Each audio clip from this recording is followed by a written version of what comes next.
Tjena allihopa och välkomna.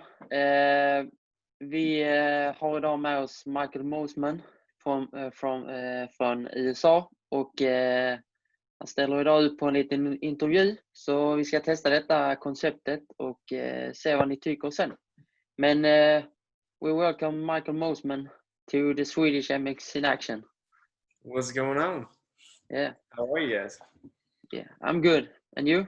So, yeah, doing good, man. Doing good. Some crazy times, but yeah. 2020 isn't a good year so far. No, it's been crazy, and yeah, especially here in the U.S. And I know you guys hear a lot of stuff, probably over there, different stuff. But Florida it hasn't been so bad. It's been pretty mellow as far as like all the regulation stuff, and but yeah, it's been a weird year, man. Been a weird year. Yeah. So I got some questions for you. First of all, I don't know if everybody knows who you are and knows that you have a little bit of Swedish in you.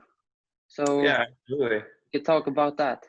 Ja, jag heter Michael Moisman. Yeah, my mom is Swedish. I race pro motocross and supercross here in the U.S. and I'm 20 years old. I live in Florida. I was born and raised in California. My mom, she's Swedish, like I said, and she came over when she was about 18, 19, and then met my dad, and and here we are. But yeah, so she spoke some Swedish to my brother and I when we were growing up, and I picked up a little bit here and there, but not a whole lot. And then as I've grown up, there was a while where I was like, oh no, I'm American, I'm not Swedish. And now, like, the older I get, the more I'm like super excited to embrace like my Swedish roots. And I've started to learn more Swedish. I will, I think, one day like really know Swedish well. And this past year was actually the first time I was able to visit Sweden. Well, not visit Sweden. I visited Sweden as a kid, but as a kid with your parents, and it's like, oh, we're going here, then we're going here, then we're going here.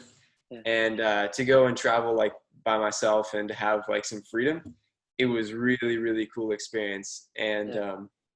And to pick up some Swedish while I was there. So I really, like, after that, I was like, I want to go to Sweden every year if I can, and go spend some time there. So it's been cool. That's a little bit of history about me. Yeah. You were in Sweden last year. Where did you go? So I visited my aunt in Malmo for about 3-4 nights, and then we took a train to Stockholm. And I stayed in my cousin's house, and yeah, I stayed there for I think another week. So total is like around 10 days or so. Okay. And then actually my other cousin got married, and my brother and I were the Toastmasters, and yeah, it was really fun. Yeah, I live around 1 hour from Malmö. Cool. So yeah, a little village. So yeah. So let's talk about 2020. Like you said before, it has been a really strange year for you guys, especially. We in Sweden, we have not been able to compete the Swedish Championship and those stuff, but they're working on it. Yeah. I remember early on with all the quarantine and the regulations and the virus and stuff, I remember US here, we were like, man, look at Sweden. They didn't close down at all. Their numbers are better. Like, you guys are a big example for the US. We're like, man, they're doing it right. Yeah, I don't know about that, if we do the stuff right. Yeah. But we have been fortunate to able to ride, at least. The tracks here hasn't closed down, but we have had a limit before that we couldn't travel 2 hours away. So Perfect. yeah, I guess. Strange. yeah. Okay. So yeah, talk about your season. Yeah. Yeah. Well, started 2020. I was racing West Coast, the only 250 guy on the Rockstar Energy Husqvarna team, and started out a little bit weird. We were struggling with the bike. I was really confident going in, and then I showed up, and we were just having some difficulties, and so I think I ended up getting fourth at the first round. Um, I think I got fifth, but then I was in the LCQ. It was a whole deal, but yeah, but I ended up fourth on like that night after Forkner was docked 2 spots. It was like not bad, and so yeah, that kind of set the tone. And then the next weekend I got landed on by Ferrandis, and that was a rough weekend. And then the following, then we really started, I think, making progress with the bike, and you started seeing me get more comfortable and back. I feel like to myself. It was a tough time because we were seeing some really awesome things in practice, and probably something most of your viewers can relate to. When practice is going so good and you show up to the race and you're like, what the heck's going on here? Yeah. And you just don't feel the same. And there was some minor differences from my practice bike to my race bike, and minor differences at our level are major differences. And so it was just throwing some things off. But yeah, that it started there, and then once we started getting the bike a little bit better, we made a lot of progress, and started picking up some speed. And I think Oakland was solid for me. I had a good heat race. I led laps, and my starts all year have been really good. I've been stoked with that. And yes, Oakland then had a crash there and hit my head pretty good. And then I think San Diego was the last one before quarantine, and was able to get out in the main, lead some laps. And yeah, overall, I think it's been a little bit of, my Supercross was a little bit of a bummer at that point. And just because I believe in myself a lot, and I know what I have. And so to see one thing in practice and not to see that in the race day was a little bit tough. But, you know, I'm still learning, still growing. And I made a lot of ground during the quarantine and the time off. I feel like just getting my body healthy. I was pretty mangled. I was, I think, nursing a hand injury and like an ankle injury, and just beat up. My hips. And so getting that time off was really good for me. And yeah, then Salt Lake, we had those 3 rounds for the West Coast guys, and was able to get 5th, and then another 5th in the second to last round. It was rough. You guys may recall, maybe not, but Jet Lawrence, he passed me with like 3-4 laps to go, and I like went to pass him back, and it was just a bad move, and I hit his rear wheel, and then McAdoo got back by me, and that one stung. That one really stung, because I came from like 7th to catch up and pass McAdoo, and like I was in podium position, kind of where I want to be, and then to get past, in the last couple laps. And not gonna lie, like it stings from from a 16-year-old kid, but even more so, just like disappointed in myself, and that one, it was a sting, but ultimately it was a good thing for me to go through that, because it was so motivating. And I don't want to be there. Like, I don't want to be a 5th place guy, and I need to really just double down. And so that's what I've been doing. I've been really motivated. And that next week we made some more adjustments to the bike, and I really feel like we made some improvements. And I think that race, I wasn't struggling so much in the whoops, which was like my slow point, but it was more so in the corner before the whoops to get a run into them. Because when it comes to whoops, like, it's all about your speed and your momentum before them. And yeah, and so we fixed my cornering, and the next weekend, for the shootout, I was able to get a third, first West guy. So it's like kind of like a win. Yeah. But anyway, so that was solid. It was a good way to cap it off. Mm. Yeah, overall hectic year. And sorry I got so long-winded, but Yeah, no, it's fine. It's fine. it was a lot. So yeah, so I could go on Salt for Lake hours City. on the season. Yeah. So Salt Lake City, was it hectic? Those races in the week.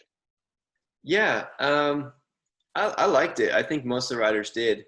Mm. We like when you race the first race back after so long off, I was really nervous. It was like Anaheim won again, like heart racing and so much, everyone's unsure.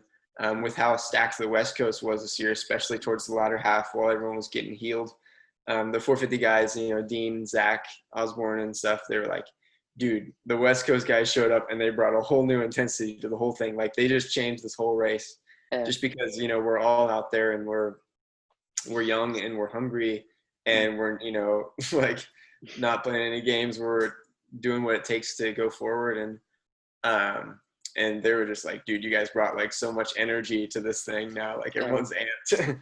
And yeah. And so part of that, all that energy that we do have when we're able to race consistently, it gets more common, more calm. Like we're used to it. We find our groove, and yeah, I think a lot of us really like that, to race more often. And it gets in a good flow, and it's not so like uncommon or like out of the norm. Yeah. Well, the sceneries in Salt Lake City looked really awesome in the mountains. I saw. Oh, yeah. Did you do a lot of mountain biking? Unfortunately, I did not have a mountain bike, but I got like an Airbnb, and it was right behind the Capitol, so it was like super nice. Like the Airbnb itself was like just okay, but the area was really nice, and then there was like a running trail, and I mean you take a 5-minute hike, and you're just like, it's just so beautiful. It was unreal. So that was super nice to be there. I mean, shoot, there's definitely worse places we could have been for a month, Yeah, I heard. I listened to Antonovich from Swab on Live. He said it was some talk about St. Louis, and then that would not be good place to have it. Yeah, St. Louis, I mean, there's some nice parts, but there's a lot of it that's like pretty rough. They were thinking Phoenix for a long time too. Yeah, I heard that. But then, yeah, stoked it could happen in Salt Lake. So yeah. How did it feel to have that peak going down your nose? Oh my for God. the COVID test. So we're like in line for it, right? All these people, and everyone we know. It's the first time we're seeing the industry again, and you got some people that are just so nervous. They're like just they've been stressing, they've been sleep over it for weeks. They're like, man, this thing, like they're just so uncomfortable with it. And for me, I was like, I saw videos and stuff. I'm like, man, I'm just gonna take it like a man, just like toughen up, just boom. And it was worse than I expected. Okay. it was so uncomfortable, and like it was just like you can't even describe what the feeling is. It's like tickling something you didn't even know you had, and then like everyone, you can't help it, but it makes you like tear up like afterwards. It's like, what the heck is going on? And then I'm starting to feel it now. I don't want to talk about it. No more tests. No. So yeah, do you ride at the Baker's factory? Yep. Yeah. I ride and train here. I've been training here for like 2.5, 3 years now. So it's been good. Yeah. Awesome. Last week I saw the premiere of Pro Motocross got postponed Yeah. How's that? You know what? Someone was asking me about that today, and I have no clue. Like, Mm. you know, there's some people that, you know, are like, nope, no chance, it's not happening. And there's other people that, you know, say for sure it's happening, and people saying this date, that date. I think one of the things that's tough is um, I think it's like around October 3rd or so is when our contracts end and they Mm. restart. Because that's usually like end of the year, you know, maybe that's before Monster Cup, but you know what I mean? It's like the right timing. Mm.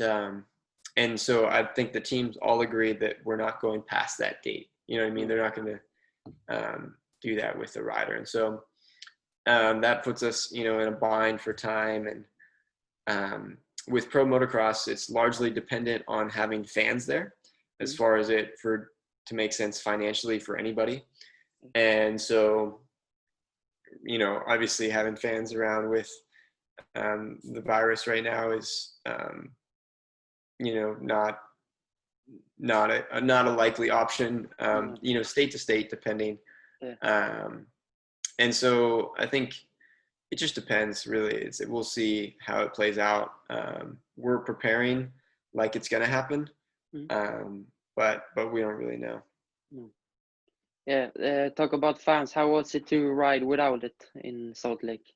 Yeah, it was really weird. It was really weird. It was funny. Like my approach, like before racing, is really really calm. Mm. Like I'm about the calmest person you could meet. I'm calmer than I am right now before I race. Like I just Mm. really relax and really settle down, and it gets me in the right frame of mind. Um, before the last race, I had Jet lined up right next to me, and he is like the absolute opposite. And so there's like no fans, there's no one, you know, like it's dead silent, and he's like, let's go, like just going nuts. Yeah. And dude, yeah. So then there was the restart, right? So, you know, it's dead silent. He's going nuts. I'm like, geez, settle down, man. I'm like, you know, super calm. And I ripped the start. And then I got banged around. Anyways, it ended up just being so. But we got back or whatever, and so still dead quiet. You know what I mean? Because they red flagged it, so we pull back in, quiet again. And I go, dude, man, you're making me nervous with all that yelling and screaming, and just to mess with him. And he's like, I know, man, I was making me nervous too. I was like, Yeah. yeah, it was definitely weird without fans. We missed them. Mm. We definitely missed them, and it's not, you know, it's not the same. Um, so it was weird, man. It's weird, like a local race almost. Yeah. And it doesn't seem like you're about to go and, you know, race a supercross. It seems like you're, you know, just there like on a cruise, and it's like, oh, actually everything's on the line right now. So Yeah. we'll see. It's weird. Yeah. So you got 1 more year on your contract with Husqvarna. Yep. Yeah. Yep. And is it 450 next or 250? Next year. Yeah, or do you have? So 250 this next year, and it really depends. So I have it in my contract that if I win two championships within the 2 years. So this year I missed 2 championships, so now there's 2 championships, you know, up for grabs next year that I hope to win. Mm. And if I win those 2 championships, like I'm guaranteed a ride. And they're like, yeah, absolutely, we're gonna give you a ride, of course. Um, but yeah, so as far as 450s, I haven't put a whole lot of thought into it. Yeah, I'm trying to, you know, establish myself and win in the 250 ranks first, and really, I think there's only the last person to go to win a 450 title without winning a 250 title was Jeff Emig, and that was in, you know, was a long time ago. And Yeah. so like I want to, go and be successful in the 250 ranks and, win championships. And so, however, I don't know how long that'll take me. I hope to do it next year. But we'll see. So that's kind of where things are at. Yeah. I got one more question. Yeah, I didn't have a lot of questions, but your answer was good. So Thank you. I talked with my colleague here at the MX in Action, and he heard that when the MX of Nations in Redbud was, do you know what I'm? Yeah, I think. Yeah. Yeah, that If I you was. get asked to ride in the Swedish team. Mm-hmm. Yeah. Yeah. I wanted to do that. So I was. I don't know if I was formally asked or what it was, but there was just like rumors around it, and yeah, it was. I wish I would have done it, but just so I still plan to do it. Hopefully, we'll see. I don't know. Even Yeah. this year, maybe. Come on, Yeah, maybe. maybe if it happens, who knows? Yeah. But yeah, dude, I heard something with Freddie Noren and then myself, and then I don't I need to be more up on Swedish motocross, but I also heard there's an Australian guy that's half Swedish that maybe I forget what his name is. Yeah. 111 or something, right? Yeah, Dean Ferris. Ferris. Dean Ferris? Yeah, I think his name is that. Yeah, I think I heard like he might be half Swedish too. Yeah. And between me, Freddie, and Dean Ferris, like Dean Ferris is good, Yeah. and Freddie's good, and I'm pretty good too. Yeah. So Freddie and I, we went to dinner in Salt Lake, and we were talking about it, and I think we even hit up Dean Ferris. I don't know if we heard back, but dude, it could be a really great team. And I was bummed I wasn't able to do it there at Redbud. What the deal was is so like motocross nations, particularly for us US guys, it doesn't fall in an ideal part, because we have so many months of the year that we're training so hard that when it comes time for off season, we could really use an off season. And but I still wanted, like, the training it takes to go and race, like you want to go race at your best. And so I still wanted to go do it, and Alden pretty much was like, you really need to take this rest. And I was like, Alden's a tough guy to argue with. Yeah. And at the time, I certainly didn't have much pull or much, like, oh, come on, man. But, I just went and did it. It's like, no, like you got like 10th. Yeah. Come on, man. So unfortunately, it didn't work out that year, but I hope it does soon. And so that's when I first started really like pressing in on my Swedish. I'm like, I'm going to learn Swedish. And actually in Salt Lake this past time, my mom was there, and it was just her and I. And I remember there was one time at dinner we were at Chipotle, and I think we did like almost the whole conversation in Swedish, because like I could understand enough, and then if there wasn't something I understood, I knew how to ask in Swedish what it was, what she said. And then, or if I wanted to say something, I didn't know how to say it, I would just ask, like, how do you say this? And so it was, I'm learning, hopefully soon. Cause if I'm going to race for the Swedish team, I better be able to speak Swedish. Like, come on. Yeah. But you guys don't make it easy for us Americans to learn Swedish. Cause I come over there, I'm trying to learn Swedish. Everyone else is trying to practice their English. I'm like, what the heck is this? Yeah, I know that. But the MX of Nations is moved from France to the UK now. Okay. So it's if everything is going well, it's going to be held at the Matterloo Basin. Sweet. So that's a nice track. we'll see. I don't know if US will send a team, and I think it'll be hard to get me out there for Sweden if US doesn't even send a team. Yeah. So we'll see about that. I mean, they might send a team, but just with all the complications with travel and the regulations and stuff, it might be hard pressed. But we'll see. But If we don't do any outdoors racing, then they'll probably be there at all costs. Like these guys were ready to race. Yeah, but the Swedish team manager, I think he's going to watch this, so I think he's going to write your name down. Perfect. Yeah, put me in there. Eja Sverige. That's nice. So thanks very much for your time, and hope to see you race soon. Yes, me too. Thank you for the interview, and it was nice to meet you, and all the best. Yeah. Right on. Can you say hej då in Swedish? Hej då. Hej då. Vi ses. Have a nice day. Sounds good. Bye. Ha en fin dag. Yeah. Nice. See you. See you.